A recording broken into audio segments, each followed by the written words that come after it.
भद्रक जिला दिनकु दिन सुना चोरी बढ़ुथिबा बेले सेही चोरी सुना को बिक्री करी कोटिपति हेउछंती धामनगर और जाजपुर अंचलर किछि सुना दोकानी जहाकु नै दीर्घ दिन हेब चर्चा हेउथिला। गत 4 दिन पूर्व धामनगर थाना अधीन सोध ग्रामर गौतम कुंडू नामक सुना दोकानी को धामनगर और जाजपुर पुलिस मिलित चढ़ाऊ कर गिरफ करथिले।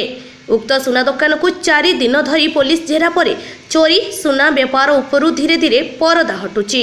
आज धामनगर पुलिस और जाजपुर पुलिस गिरफ करिथिबा गौतम कुंडू को धरी दोबल बजार रे थिबा चंदन ज्वेलरी उपरे चढ़ाऊ करिसंती।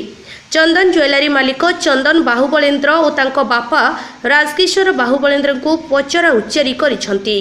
चोरी सुना बेपार रे अनेक सुना दोकानी संपृक्त थिबा पुलिस जानिबा परे तदंत प्रक्रिया रे बाधा सृष्टि हेबो और एही संपृक्त दोकानी को धरिबा पई अडुआ हेबो कही उभय धामनगर और जाजपुर पुलिस गणमाध्यम को कोनोसी प्रतिक्रिया देई नथिले। धामनगर फिरोज सांक रिपोर्ट, गुगली न्यूज।